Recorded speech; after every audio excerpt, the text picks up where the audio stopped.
opium, woman. Psychic hoo-ha has no basis in rational fact. Ernestine Shoup, another old and long-time friend. Charmed. He's going to commit suicide. Suicide? Yes. Trapper John, weekday afternoons at 3 on 5 TV. This is your TV station, 5 TV.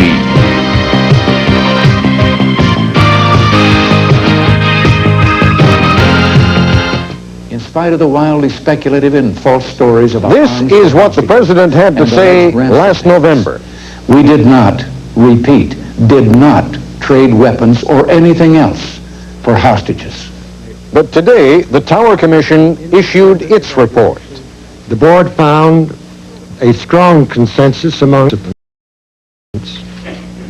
that the president's priority in the Iran initiative was the release of U.S. hostages.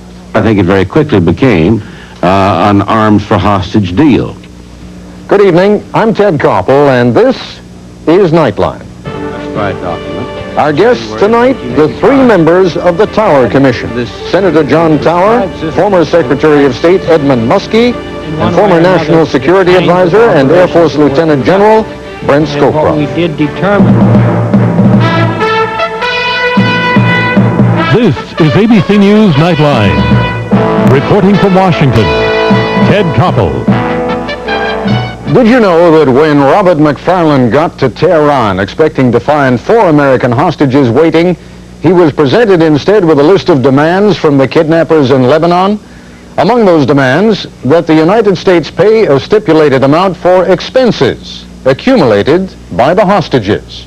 It prompted McFarlane to message National Security Advisor Poindexter back in Washington. How's that for chutzpah? But how did the first opening to Iran ever degenerate into an arms deal for hostages? How did U.S. foreign policy end up being subdivided into so many outside contracts handled by private figures outside government? How and why was the president so ill-served by his senior-most advisors and his national security staff? And what kind of a president would let things get so wildly out of control? These are some of the major issues with which the Tower Report grapples. And in just a few minutes, Senator Tower, Secretary Muskie, and General Scowcroft will help us understand what conclusions they reached and where they're still stymied. But first, our White House correspondent, Sam Donaldson, reminds us how little we knew only 4 months ago. November 2nd of last year saw the release of U.S. hostage David Jacobson in Lebanon, and with it, the beginning of a string of statements from high officials that now appear to have been inaccurate, misleading, incomplete, and sometimes downright incredible. These statements began on that same day of Jacobson's release, November 2nd. When the record is finally revealed of what's been going on with Jacobson, and we hope some others, but a lot of people still say, well, they may say there's no deal, but there it is. I don't know what people will say in the future, Sam. I mean, that would be silly of me to try to say in advance until we can spread. But are we meeting demands? That's what I'm suggesting. Pardon? Are we meeting demands? No, we're not meeting demands. Absolutely not. There has been no change in U.S. policy. We continue our policy of talking with anyone who can be helpful, but we do not make concessions, nor do we ask third countries to do so. But the very next day, the news broke that the United States had sold arms to Iran, in exchange, the story said, for the release of U.S. hostages in Lebanon. The president said the story had no foundation. The speculation, the commenting and all, on a story that came out of the Middle East, and that once has no foundation, that all of that is making it more difficult for us in our effort to get the other hostages free. The chief of staff said nobody was doing anything wrong. We're not breaking any laws, we're not doing anything illegal or immoral, and I think that when we can tell the story, the American public will appreciate the efforts of this president to get American hostages released. With the pressure mounting from new disclosures in the press, the president scheduled a speech to clear things up. Because I've never heard such dissemination of misinformation since I've been here as has been going on in the last several days. We'll meet tonight, and I'll correct everybody. That night, he admitted the story was at least half right. He had been selling arms to Iran, but he insisted not for hostages. The United States has not made concessions to those who hold our people captive in Lebanon, and we will not. The United States has not swapped boatloads of plane loads of American weapons for the return of American hostages, and we will not. Even the Iranians denied in the early stages of disclosure that there was a hostage deal. We did not have any deal, any armed deal, or any other kind of deal with regard to the release of the hostages with the United States or with anybody else. The Chief of Staff seconded the motion. And believe me, the shipments did not coincide with the release of hostages. Times they seemed to, at times they weren't. But they were not sent for that purpose. They were not transferred for that purpose. But the disclosures continued, and the President held a news conference to clear things up again about his policy of secretly selling arms to Iran while he was publicly exhorting other countries to observe an arms embargo against Iran. I don't think it was duplicity, and as I say, the so-called violation did not in any way alter the balance, military balance between the two countries, and I don't see that it has been a fiasco or a great failure of any kind. We still have those contacts. We still have made some ground. We got our hostages back, 3 of them, and so I think that what we did was right, and we're going to continue on this path. At that news conference, the President flatly denied that a third country had been involved in the U.S. arms sale to Iran. We, as I say, have had nothing to do with other countries or their shipment of arms or doing what they're doing. We've been told by the Chief of Staff, Donald Reagan, that we condoned, this government condoned an Israeli shipment in September of 1985.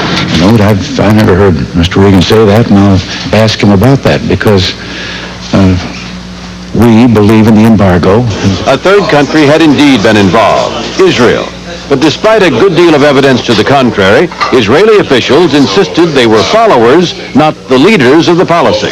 Simply a pack of lies to ascribe this venture to an Israeli initiative and to describe Israel as the chief instigator of what was an instrument of American foreign policy.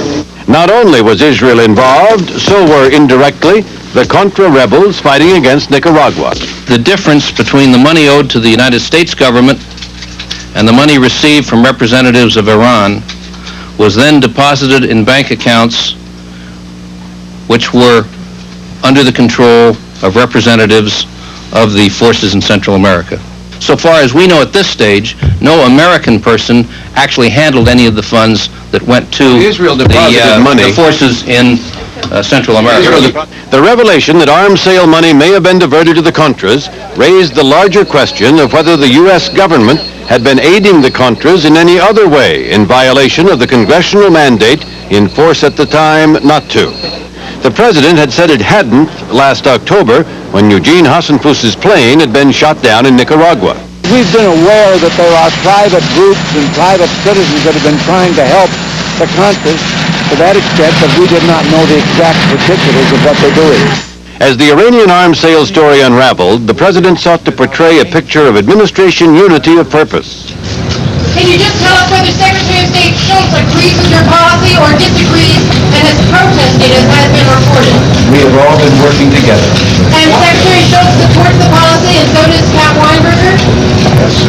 Secretaries Weinberger and Shultz, however, sounded less than enthusiastic. When an early document was circulated to you, it is said that you wrote on the margins, this is an absurd idea. Yes, I did. You did? What did the document say? Yeah, well, the document said that we should try through even going to transferring arms, to trying to get a better relationship with the particular factions in Iran, and I just didn't believe that those factions existed. Well, first of all, there's a lot about what transpired that I don't know about, so I'm not able to comment in detail. Shultz's protests of ignorance were hotly disputed by former National Security Advisor Robert McFarlane. Secondly, it was not kept from the Secretary of State. I'm somewhat surprised at the portrayal that it was, for I told him repeatedly and often of every item that went on in this enterprise. McFarlane also testified, after first telling a different story, that he had personally secured the President's authorization in advance for the first Israeli arms shipment to Iran in the summer of 1985. That the President authorized of the indirect delivery of small levels of arms to Iran for the purpose of strengthening elements that were against terrorism.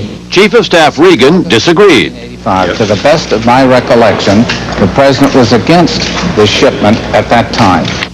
The President first agreed with McFarlane that he had authorized the shipment, then changed his mind and agreed with Regan that he hadn't, finally shifting into neutral by telling the Tower Commission, "I don't remember, period." And who was responsible for this series of administration problems? The Chief of Staff? How could you not know that this was being carried on in the White House? Does the bank president know whether a teller in the bank is fiddling around with the books? No. This is an episode going on, and the National Security Council does not report to me. Was the director of the CIA to blame? The President's position, version 1. Mr. President, some of your supporters are saying you ought to admit you made a mistake, arms failed to Iran, so you can put that matter behind you. I'm not going to lie about that. I didn't make a mistake. The President's position, version 2. But we did not achieve what we wished, and serious mistakes were made in trying to do so. Yes, mistakes were made, and so as we've seen, were a lot of misstatements. In the initial phases of this story's disclosure, a lot of people said a lot of things they must now regret. Ted? Sam, thank you. When we come back, we'll begin our discussion with the three authors of the Tower Commission report. Former Senator John Tower of Texas, former Secretary of State and Maine Senator Edmund Muskie, and former National Security Advisor and Lieutenant General in the Air Force, Brent Scowcroft. This is ABC News Nightline, brought to you by Ace Hardware. Ace is the place you come to for everything you're looking for. Ace is the place that lends a helping hand. Ace is the place. The place for Ace Best Buy, like AstroTurf doormats for $2.99. Ace is the place.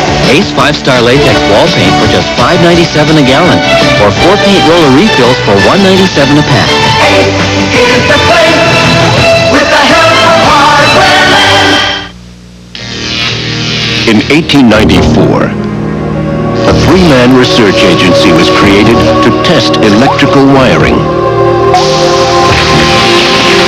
In the decades that followed, it tested and set safety standards for products the world over. Its name, Underwriters Laboratories. Who created Underwriters Laboratories? You're going to be surprised. Your insurance company. We do a lot more than sell insurance. Your Nissan dealers are kicking the competition right where it counts. The bottom line. Compare the bottom line price of our 5-speed Sentra with a comparable Toyota Tercel or a Honda Civic. Compare the Stanza with Toyota and Honda. Or compare our luxurious Maxima to the Toyota Cressida. All at rock bottom prices. And now special factory incentives can save you hundreds more. But don't wait and don't pay more. See one of these greater Iowa Nissan dealers today. Hey, your outdoor tools getting a little out of hand? Well, come on. Find all you need and save during Spring Project Days at Payless Cashways. The steel drain spade, extra large grip, and made by Union so you know it's tough. Just $9.99, and there's lots more, like ever-ready batteries, a C or D cell twin pack, or 9-volt single, just $1.99. So come on, Spring Project Days are going on now at Payless Cashways. Don't do it yourself without us. Payless Cashways. These people have something in common. All were ABC News Person of the Week. Friday will choose again, and who it is may surprise you. Watch World News Tonight with Peter Jennings. Last June, Lieutenant Colonel Oliver North wrote a memorandum to Admiral John Poindexter, the National Security Advisor.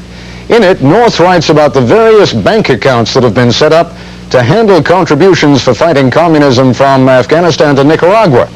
Apparently, money is coming in from a number of different governments because North writes, I have no idea what Shultz knows or doesn't know, but he could prove to be very unhappy if he learns of these other countries' aid. The memo concludes, at this point, I'm not sure who on our side knows what. Help. Well, help is what I hope we're going to get right now from the distinguished members of the Tower Commission. Joining us now live on your immediate left of your screen is former Secretary of State Ed Muskie. In the center, the chairman of the commission, former Senator from Texas, John Tower.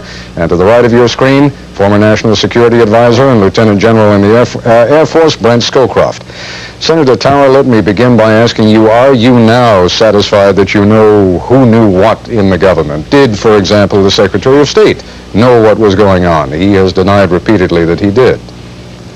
Well, I don't think the Secretary of State has denied that he never knew what was going on.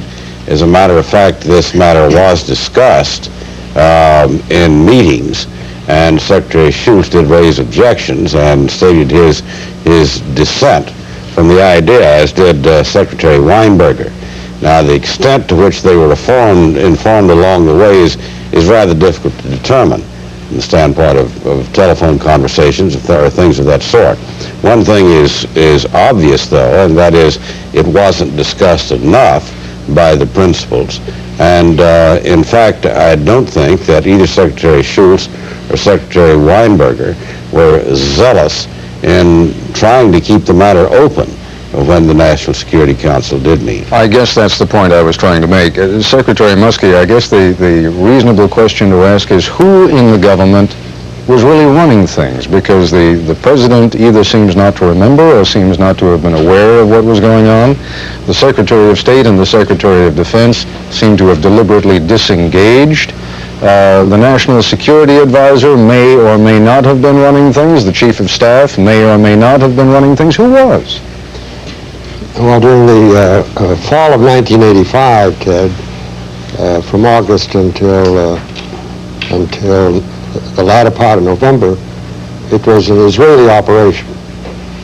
Israel was transferring arms to Iran on the promise of replenishment on our part if they were to seek to replace those parts. But even that wasn't happening in a vacuum, was it, No. Mr. Secretary? I mean, that was being done in the context of presumably an American foreign policy. No, but you asked me who was running things, yeah. And I was simply trying to distinguish between what was happening in the fall of 1985 and what was happening after January 17th of 1986.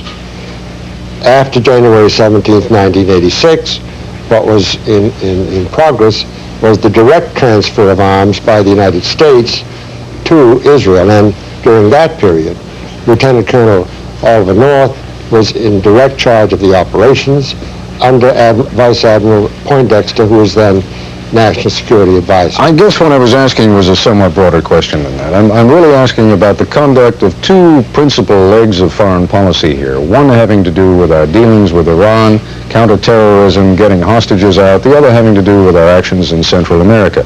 And one would think that someone above the level of a lieutenant colonel on the National Security Council would be running things. And I guess I'm asking you, to what degree, A, did the president know what was going on, and was he being kept apprised on a regular basis, if not daily, then certainly weekly? Well, he certainly knew that his policy was to aid the Contra forces in Central America. That's clear. How much he knew of the actual operations conducted by Oliver North and others is very difficult to establish. I doubt very much that he personally knew much about the details of that level of the policy. All right, General Scowcroft, let's focus on that for a moment. The aid to the Contras at a time when the Bowen Amendment prohibited sending any U.S. weapons to Central America. It appears that a lot of people were being trotted in to see the president by Lieutenant Colonel North and others, and these were private donors, people who together donated several millions of dollars, which in turn, I believe, were translated into weapons that ultimately were sent to the Contras. Is it possible in that context that the president didn't know who these folks were and what was being done with that money? I think it's quite possible that he didn't know what was being done with the money. I think he knew that they were being brought in to thank them for patriotic contributions to the Contras. And that was something that he certainly supported and did consistently all the way through. He did not agree with the Bowen Amendment. He thought we ought to help the Contras. And so people who were doing it privately were brought in, and he thanked them for it. I doubt, we have no indication that he knew what the money was actually being used for, or that there was, if there was, a contravention of statutes. Do you have any indication that anyone other than Lieutenant Colonel North and perhaps Admiral Poindexter had kind of full knowledge of what in fact was being done to help the Contras? I don't think we know clearly one way or another, Ted. That part of the Contra operation, we really didn't have the opportunity to get into in any great detail. It was more or less a fallout, if you will, of our examination of the Iranian case. We simply did not have either the time nor the resources to pursue it exhaustively. All right, I'll tell you what, we're going to take a break. When we come back, there are millions of dollars that were contributed one way or another to the cause of the Contras, money that has apparently disappeared from the face of the earth. We'll talk about that when we come back.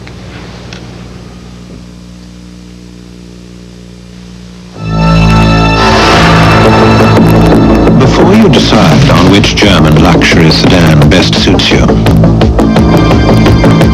just remember, the Audi runs in only the best of circles. If you want performance and handling in a German luxury sedan,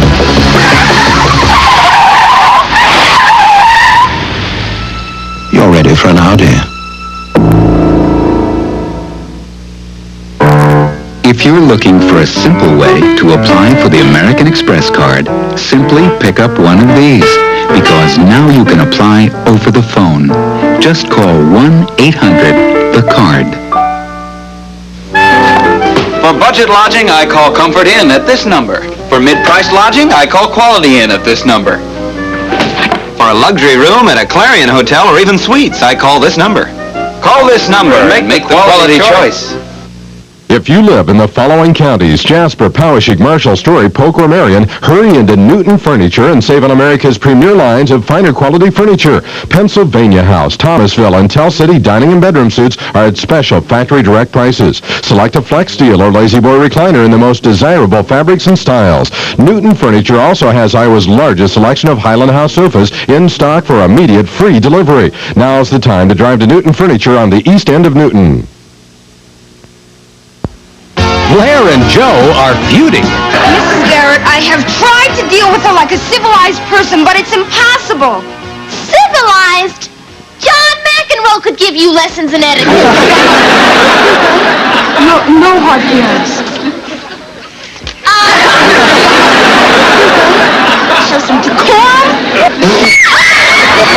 Next up, Facts of Life, weeknights at 6:30 on 5 TV.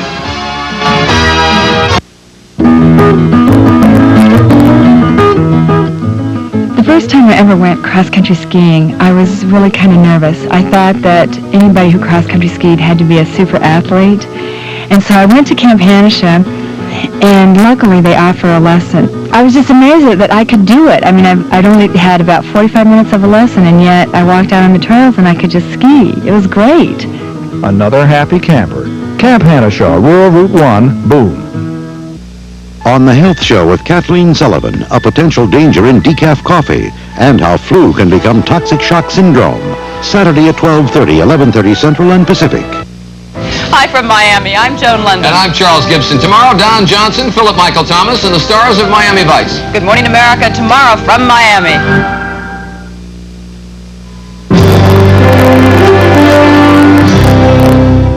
Another couple of nuggets from the Tower Commission report. Following their failed mission to Iran in May of 1986, Bud McFarlane and Oliver North were headed home by way of Israel. North was trying to cheer McFarlane up. Don't be too downhearted, he said. There is a bright spot. That was when North first told McFarlane that profits from the sale of arms to Iran were going to help the Nicaraguan Contras. Indeed, money for the Contras was being raised all over the map.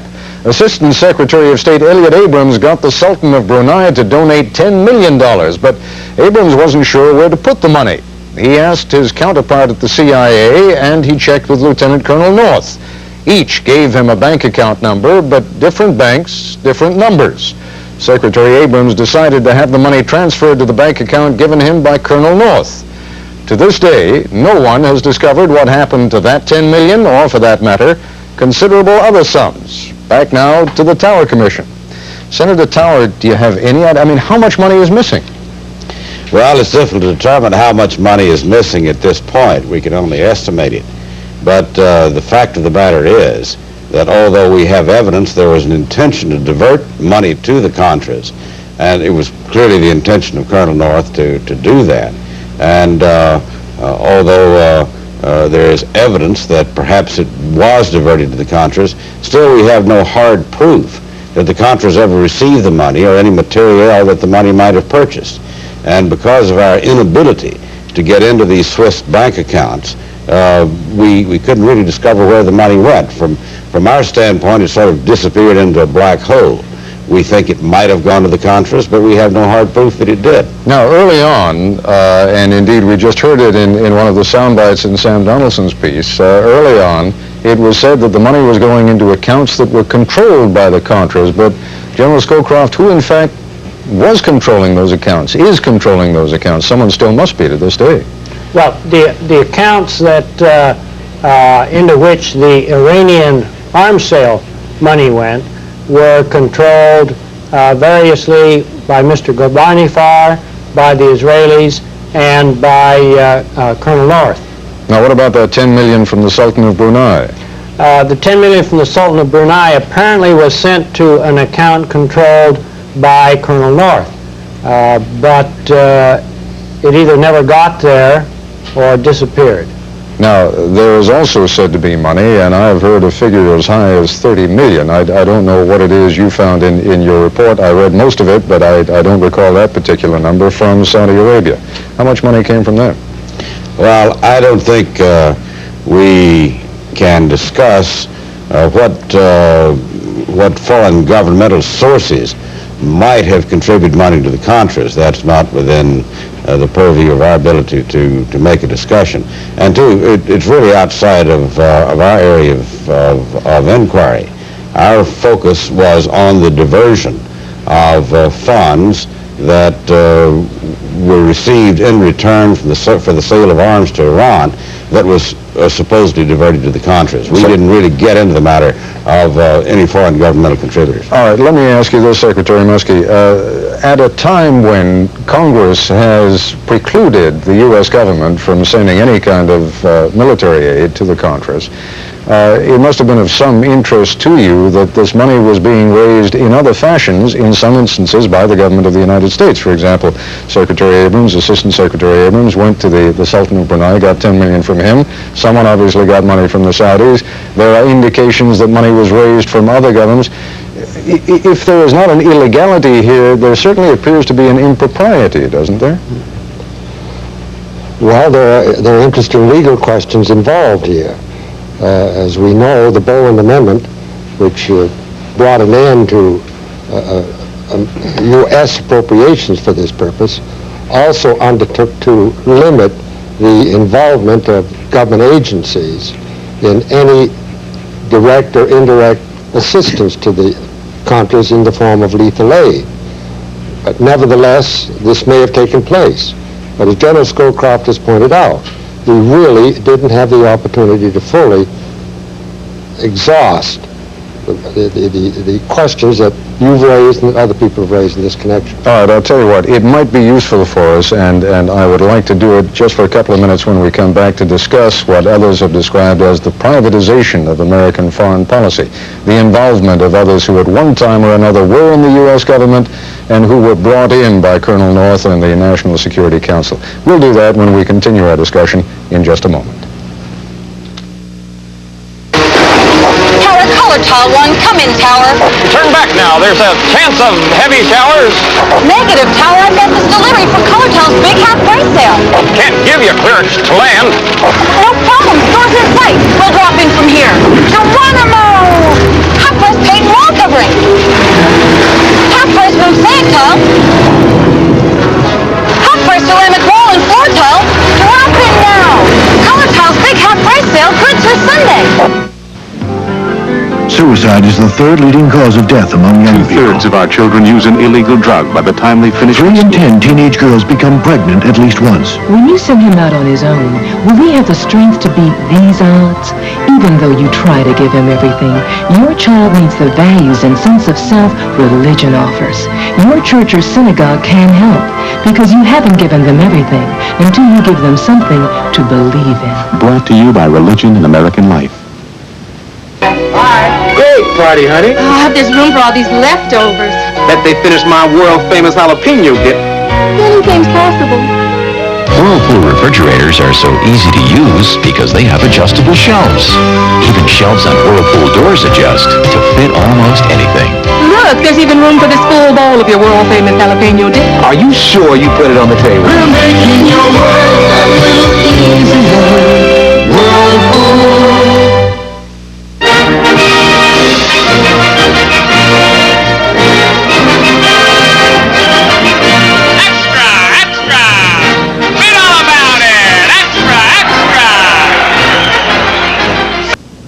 For dealer! Factory incentives meet dealers of up to $1,200 to late deals! Hurry down to your Subaru dealer now before this deal is history!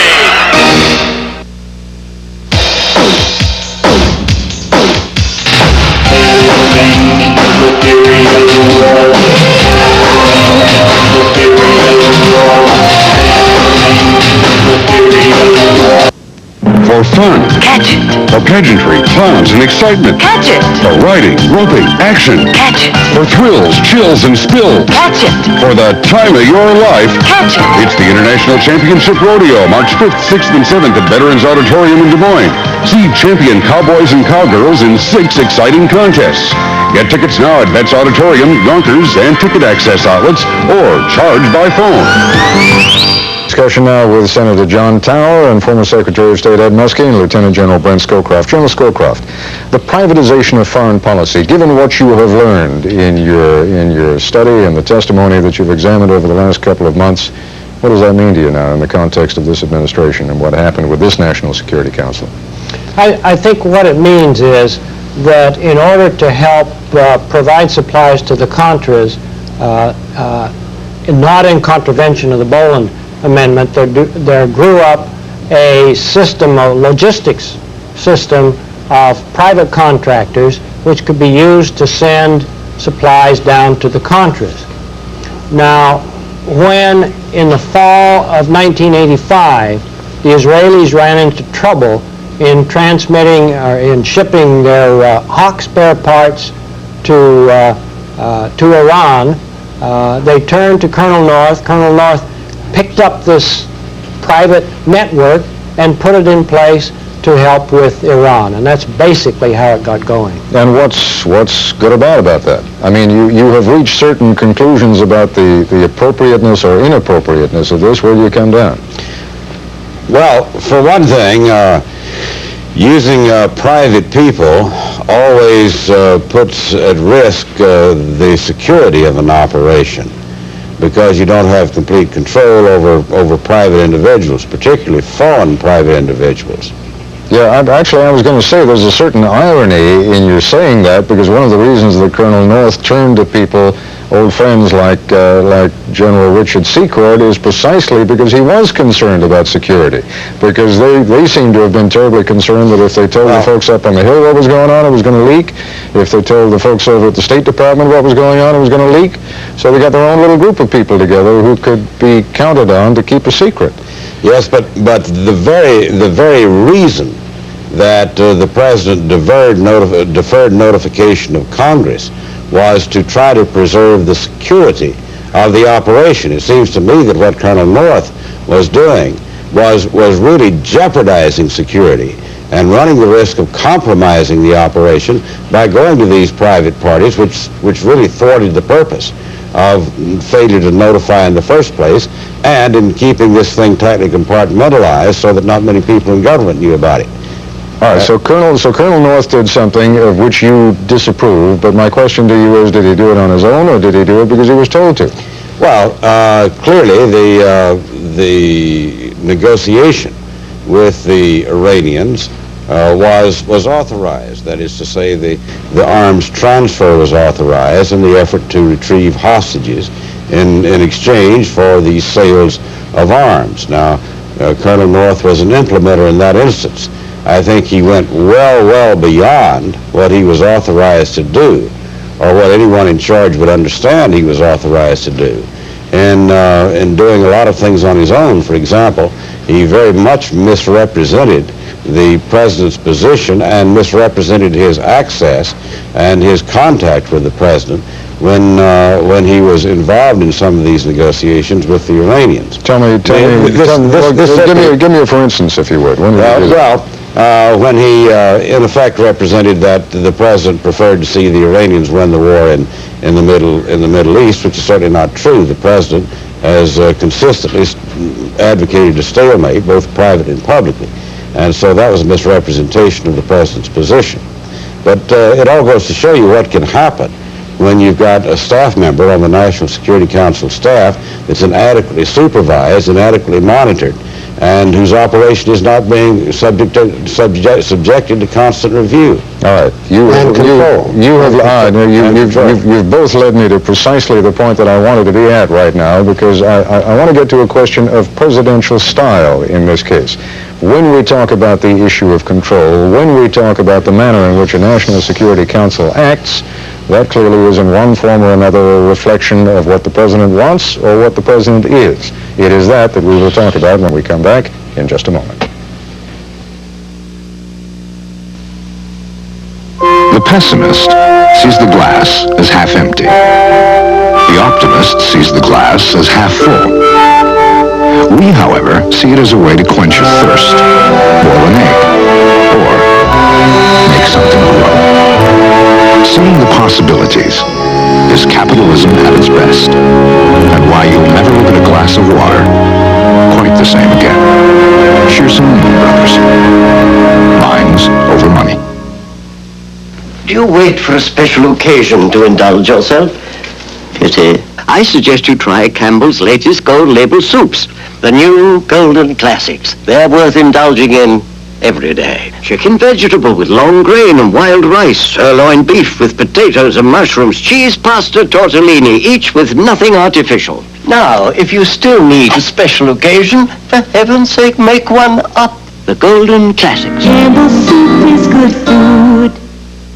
TV Guide is... I like the inside scoops on all of my favorite TV people. Oh, yeah, you really get into it. I can see that. If you don't read TV Guide this week, you might be missing something. A raindrop splash. The first step in a destructive process that leaves mud in our roadways, streams, and water supplies.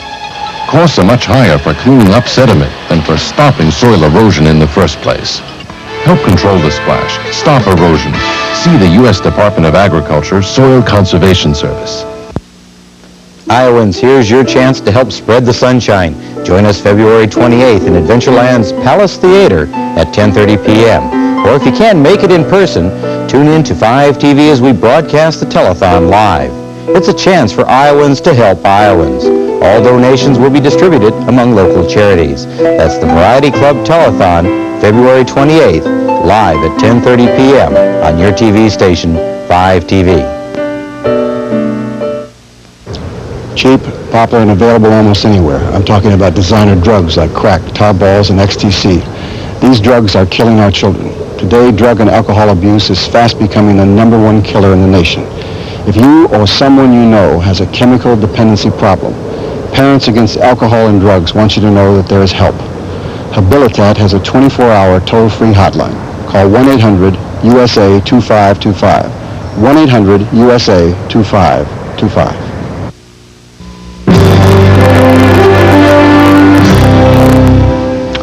General Scowcroft, all day long we have been hearing people talk about the president's management style. Is management style a 1987 euphemism for incompetence?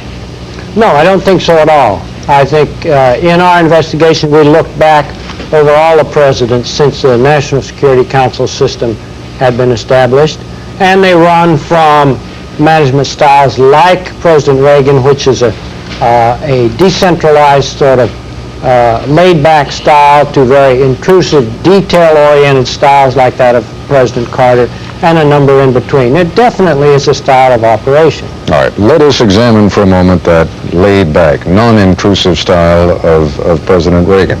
To what degree, Senator Tower, did the style create the problem? Well, I think that you have to say that two things contributed to the problem. The operating style of the president is one aspect of it, but the failure of the president's subordinates to and to adjust to the president's style appropriately is the second part of it. In other words, you can't blame it all on the president. Everyone is aware of the management style of the president, and knowing that, they must fit the system to manage that style.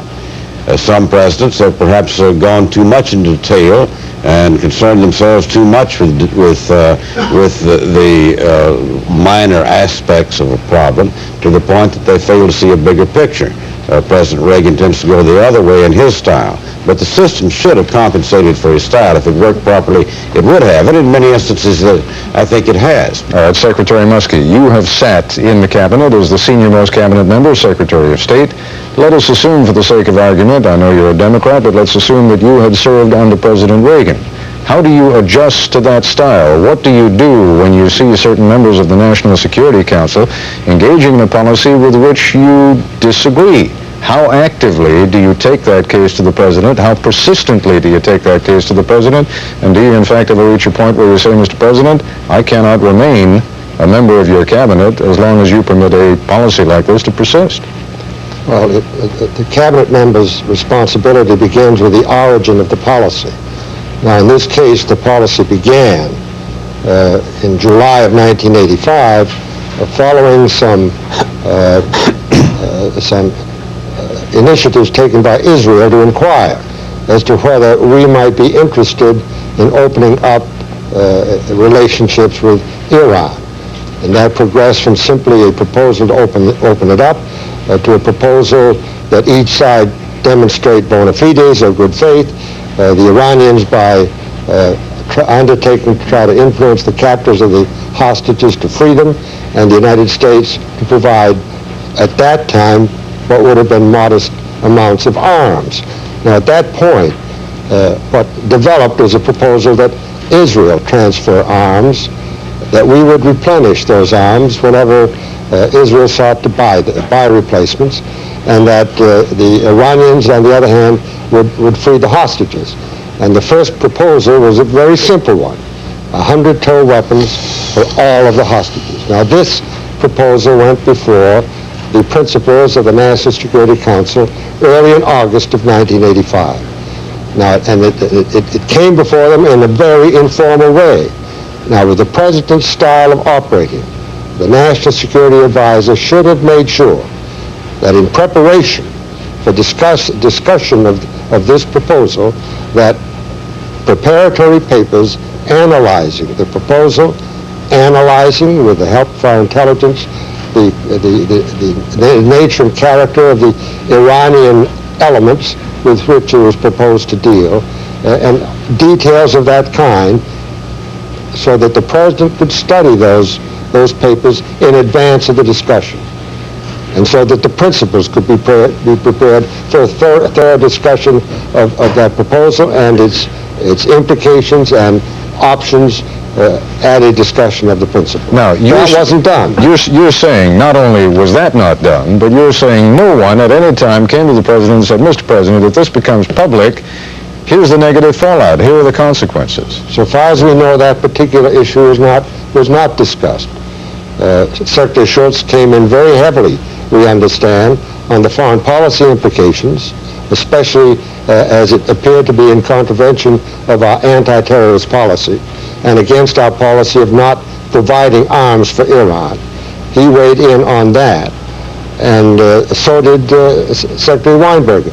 The political consequences, the public opinion consequences, we gather were not adequately discussed. Whose responsibility, Senator Tower, should that have been? Is that where, when you talk about the political consequences, when you talk about getting all the options and all the ups and the downs of the policy, does that, for example, fall into the purview of the Chief of Staff? Should that have been Donald Reagan's job? No, I think it falls primarily in the purview of the National Security Advisor, because he's the one that's supposed to consider sort of the institutional approach of the Department of State, the institutional approach of the Department of Defense, the institutional approach of the Central Intelligence Agency, and consider also the political aspects and the political impact He should be coordinating this, I think, with those who are primarily political operatives. General Scowcroft, you've been National Security Advisor, and you were shaking your head. You said no.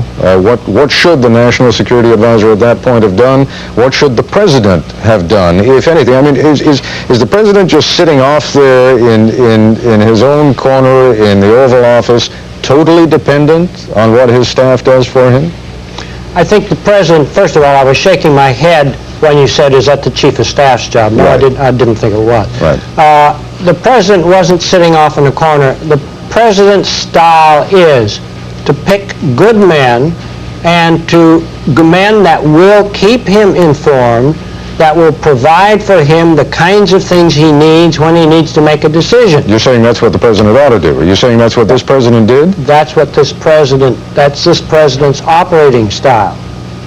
And that if there's a problem, they will bring it to them. Now, what happened is that there were a lot of problems, but nobody brought it to him.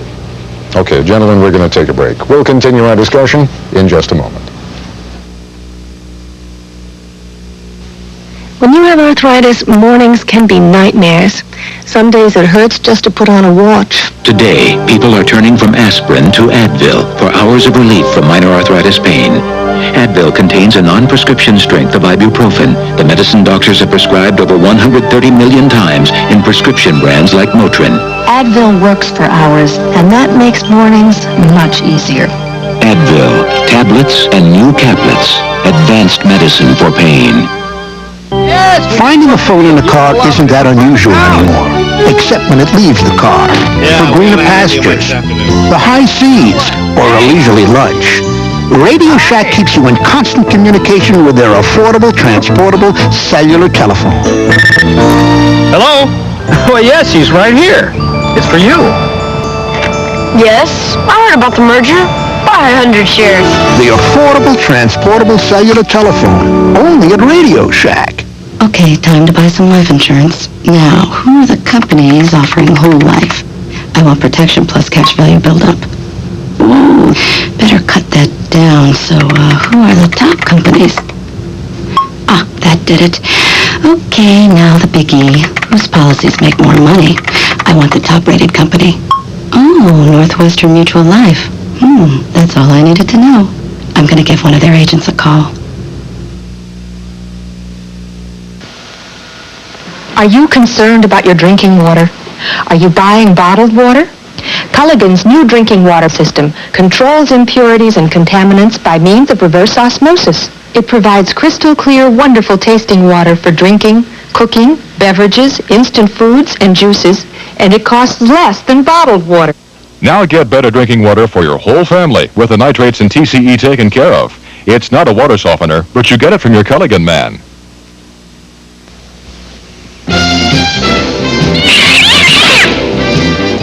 She ran into failure about 5 o'clock. How do you know that? I saw it. This isn't the first time, is it? I'm a nurse. I don't want to be an opiate woman. Psychic has no basis in rational fact. Ernestine Shoup, another old and longtime friend. Charmed. It's going to commit suicide. Suicide? Yes. Trapper John, weekday afternoons at 3 on 5 TV.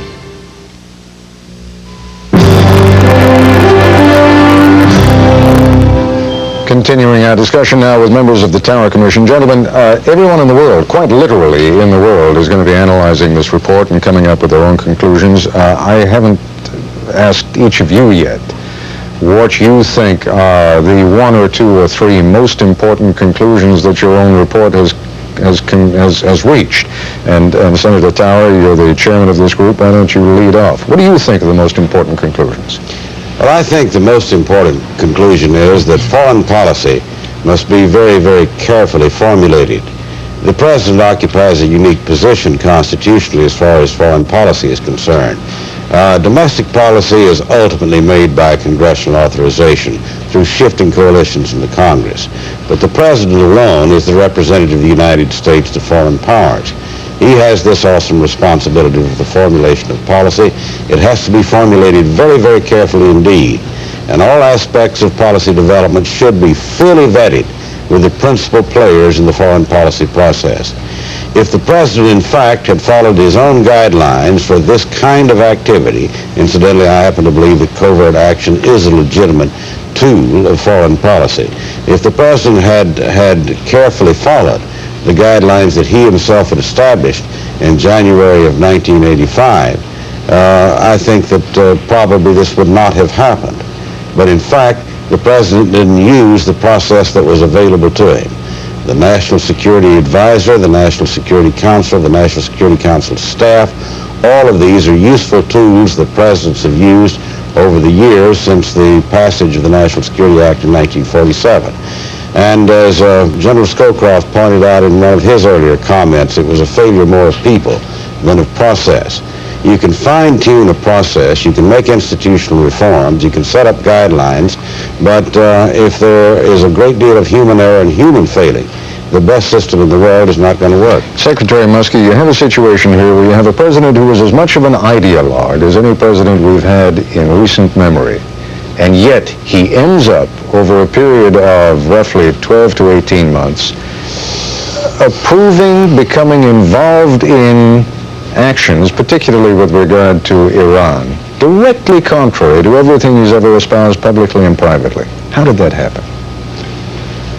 Well, my own sense is that he was so caught up, so preoccupied with the fate of the hostages, that they tended to color, that problem tended to color his whole approach to this suggested initiative. And that's too bad. I've seen it happen with two presidents now.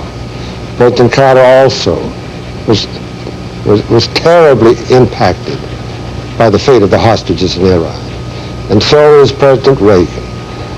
I sometimes think that perhaps they ought to avoid contact with hostage families in order to divorce their thinking about policy from the emotional impact of these kinds of very human problems. Presidents are human, and they tend to respond to human instincts. And you know, with respect to so much of domestic policy, presidents deal with people in the mass. When you're dealing with a problem like this, you're dealing with people of relatively small numbers. So a president tends to think that this is something he ought to be able to handle, that this is a problem he ought to be able to solve, that the power of the presidency ought to enable him to get these hostages out. General Scowcroft, was it the president influencing his staff with regard to what I'm saying here is get those hostages out, I don't care how you do it, or was it the staff going to a president who was vulnerable on that issue and saying we got to get these people out? I think it was a little bit of both, Ted. I think there was no question that the president was terribly concerned, compassionate man that he is, with the fate of the hostages and felt responsible for them as the leader of the country. I think he communicated that to his staff, who then implemented the president's design in a way I don't think he appreciated. I think he really felt that he was not trading arms for hostages. But in fact, that's what it was very, very explicitly. And I think that day after day he would ask at the morning staff meetings, any news on the hostages today? There was no question, I think, in the staff's mind that they had to do everything they could to get those hostages out. All right, gentlemen, we have time for one more segment. We're going to take a break. When we come back, you've met on a couple of occasions now with the president, and I'd like to get your impressions of what it is the president believes went wrong. We'll continue our discussion in a moment. I practically live out of a suitcase. So I always call 800-221-2222 and make the quality choice for great lodging anywhere. Oh, Quality Inns always gives me a big, comfortable room. The service is impeccable at Clarion Hotels. And Comfort Inns save me lots of dollars. Franks. Wherever you go, just call 800-221-2222 and you're all set, unless your luggage gets lost. This isn't Pittsburgh, is it? The American dream is one of hope and possibilities. We're GMAC, people who help make dreams come true. First, we made automobile financing easy. Now, home mortgages, financing for a boat, even MIC insurance to keep your dreams safe. We're the financial services people from General Motors. GMAC, official sponsor of America's dreams.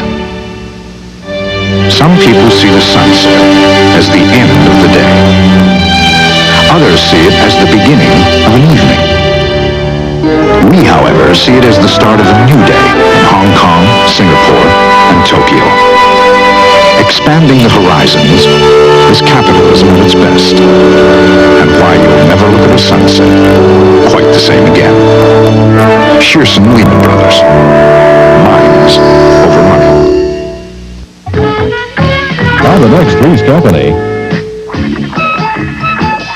Is Janet advertising for a man to father her child? Jack and Chrissy think nothing of it when Janet mentions how her friend became pregnant by advertising for a partner. She didn't want to get married, just have a baby. Suddenly, Jack and Chrissy get very concerned when a whole stream of men arrive at the apartment asking for Janet. Is Janet fooling or fooling around? Three's Company, weekdays at 4 on your TV station, 5 TV. There is a disease that threatens 10 million undernourished children in the third world. It's called nutritional blindness, and every minute it robs another needy child of sight permanently.